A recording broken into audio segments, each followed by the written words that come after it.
এবার হুগলি জেলা প্রাথমিক শিক্ষা সংসদের চেয়ারপারসনের তরফে পেশ করা ৬৬ জনের নিয়োগপত্রে উঠে এলো চাঞ্চল্যকর তথ্য। জানা গিয়েছে এই নিয়োগপত্রে থাকা ৬৬ জনেরই বয়স বর্তমানে ৬০ বছর পেরিয়ে গিয়েছে।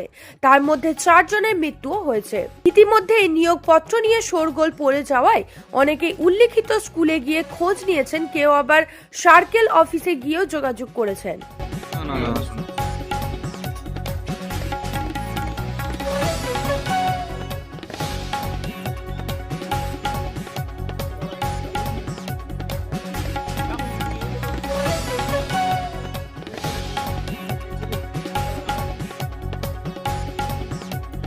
নিয়োগপত্রে যাদের নাম এসেছে তারা কি জানাচ্ছেন দেখুন। কেস তখন থেকে বামপন্থ সরকার আমাদের ট্রেন্ডের মানেনি, আনট্রেন্ডের বেশি করে চাকরি দিয়েছিল। পরে প্যানেলটা জাজ ক্যান্সেল করে দিয়েছিল। এখন কি করে কি অ্যাপয়েন্টমেন্ট হলো জানি না। এখন অ্যাপয়েন্টমেন্ট হয়েছে, আমাদের এই জানুয়ারিতে অ্যাপয়েন্টমেন্ট এসছে। আমরা এসআই অফিসে এসেছি।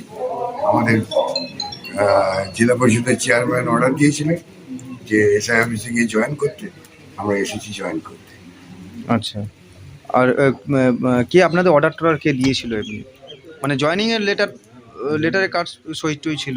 হ্যাঁ, জয়েনিং লেটারে আমার চেয়ারম্যানের সই আছে। কি নাম ছিল? শিল্পা নন্দী। আচ্ছা আচ্ছা, আর আপনারা কবে তাহলে জয়েন করছেন? আমরা এসেছি তো আজকেই জয়েন করতে। আচ্ছা, উনি যেটা অর্ডার দিয়েছেন যে এখানে এসআই অফিসে জয়েন করতে, আমরা এসআই অফিসে জয়েন। আপনার এখন বয়স কত? আমার এখন বয়স 64। যেখানে হাজার দিন ধরে শিক্ষকরা হবু শিক্ষকরা রাস্তায় বসে রয়েছে, সেখানে 71 বছর বয়সে 60 বছর বয়সে চাকরি পাচ্ছেন। তা জানি না সরকার কিভাবে দিল, এটা আমাদের জানা নেই। আপনার জন্য আমরা 83 সাল থেকে কেস করে আসি কোথায় করেছিলেন এটা? হাইকোর্টে। সেই অ্যাপয়েন্টমেন্ট ওনারা কিছুতেই দেয়নি আমাদের। তারপরে আমরা হাইকোর্টের দ্বারস্থ হই। তারপরে হাইকোর্টে আমরা বহুবার রায় পেয়েছি। বামফ্রন্ট সরকার তখন ছিল, দেয়নি। এখন তৃণমূল সরকার আছে, ওরাও দেয়নি। এই কদিনের রায় হয়েছে 20 তারিখে, ইংরেজির 20/12/2023। কতজন ছিলেন আপনারা? আমরা 66 জন ছিলাম। সেই সময় কেন পাননি? সেই সময় ওরা দেয়নি, রায়ই মানি। কারা মানেনি এটা? সরকার, বামফ্রন্ট সরকারও মানেনি, তৃণমূল সরকারও মানেনি। আপনারা তখন কি তালিকাভুক্ত ছিলেন? তালিকাভুক্ত কিছু কিছু ছিল, যেমন প্যানেলটা ছিল আমাদের। তখন নিয়ম ছিল ইয়েতে বেসিক ট্রেনিংয়ের পুরো পার্সেন্টটাই দিতে হবে। তার গভর্নমেন্ট দিয়েছিল যে অন্তত যতক্ষণ পর্যন্ত বেসিক ট্রেনিং থাকবে ততক্ষণ পর্যন্ত আনট্রেনিং চলবে না। কিন্তু সেই নিয়ম ওরা মানেনি। তার সত্ত্বেও ওরা বলেছিল 50-50, সরকার বলেছিল। কিন্তু 50-50ও করেনি। প্যানেলটাই দেখা গেল, পরে বার করে দেখা গেল যে 593 বেসিক ট্রেনিংয়ের প্যানেল আর 2137 হচ্ছে আনট্রেনিংয়ের প্যানেল। এই করে দেখা গেল প্যানেলটাও হওয়া হয়েছে, প্যানেলটাও যা। তবে কোনো শর্তই মানিনি। আপনারা কবে অ্যাপয়েন্টমেন্ট লেটার পেলেন? আমরা অ্যাপয়েন্টমেন্ট পেলাম এই জানুয়ারিতে। আচ্ছা, হ্যাঁ। কি কি লেখা রয়েছে সেখানে? জয়েন করার জন্য স্কুলে, বাণী মন্দির স্কুলে জয়েন করার জন্য বললো, বড় শাসা বাণী মন্দির। আচ্ছা, সেই হিসেবে আমরা এসআই অফিসে এসেছি, জমা ফমা। জয়েন করতে গেছিলেন? হ্যাঁ, জয়েন করতে এসআই অফিসে। আচ্ছা, এখানে আমাদের প্রায় অধিকাংশ সবাই করে ফেলেছে, আমরা পরে করছি কয়েক। এই 71 বছর বয়সে এসে চাকরি? হ্যাঁ, সেই 71 বছর বয়সের চাকরি। কিভাবে হবে? এমনি তো 60 বছর চাকরি তো হয় না। হ্যাঁ, 71 বছর বয়সের চাকরি হয় না। কিভাবে দিল বুঝতে পারছি না। আমরা ক্ষতিপূরণ একটা চেয়েছিলাম, হাইকোর্ট বলেছিল কমপক্ষে 26 বছর ধরে এরা যুদ্ধ করছে, এদের একটা ক্ষতিপূরণের ব্যবস্থা করা। সে তো দেওয়ার কথা, সে তো দূরের কথা।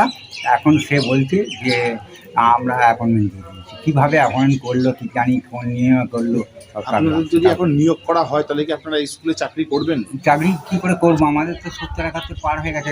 60 তো রিটায়ারমেন্ট তো 60। তা আমরা কী করে 60-এর ঊর্ধ্বে করবো? আপনাদের মনে হচ্ছে না হঠাৎ করে আমরা আপনাদেরকে নিয়ে এতদিন বাদে, যেখানে আপনাদের চাকরি পাওয়ার কথা বহুকাল আগে, হ্যাঁ, সেখানে এতদিন বাদে আপনাদেরকে নিয়ে একটা ছেলে খেলা করা হচ্ছে? হ্যাঁ। এই বয়সে এসে দাঁড়িয়ে যখন আপনাদেরকে অ্যাপয়েন্টমেন্ট লেটার দেওয়া হলো। হ্যাঁ, সেই তো ধিক্কার লাগবে যে কীভাবে অ্যাপয়েন্টমেন্ট করলো। অ্যাপয়েন্টমেন্ট করার কথা নয়, কীভাবে একটা অ্যাপয়েন্টমেন্ট কথা হচ্ছে সরকারি আপনার নামটা? আমার নাম হ্যাঁ অচিন্ত শরণ আদক। সেই সময় কি মানে কোনো দুর্নীতি হয়েছিল বা কিছু মনে করছেন যে সেই কারণে প্যানেলটাই তো পাননি? মানা হয়নি, তো প্যানেলটাই মানিনি। 2137 তো হচ্ছে আনট্রেনিংয়ের প্যানেল, আর 593 হচ্ছে ট্রেনের প্যানেল, এই তো করা হয়েছিল। কিন্তু ঠিক আছে। তাতেও সেসব মানিনি, কোনো কিছু মানিনি। হুগলি থেকে প্রদীপ বসুর রিপোর্ট। মুখ্যমন্ত্রী মমতা বন্দ্যোপাধ্যায়ের কর্মতীর্থ প্রকল্পের বাস্তব রূপ দিলেন চাঁপদানি পৌরসভার পৌরপ্রধান সুরেশ মিশ্র। হুগলি জেলার চাঁপদানি ইন্দিরা ময়দানের সংযোগস্থলে এই কর্মতীর্থ বিল্ডিং এ মোহন বৈঠার দোকানে আপনি পাবেন স্বদেশী detergent powder, liquid powder, white ও black phenyl, round bar, hand wash, dishwash liquid, PT cleaner, dishwash round bar ইত্যাদি যাবতীয় দ্রব্য হোলসেল ও সব রকম পরিষেবায় অত্যন্ত কম দামে পাওয়া যাবে। চাঁপদানি পলতাঘাট বাসস্ট্যান্ডের পাশেই কর্মতীর্থ।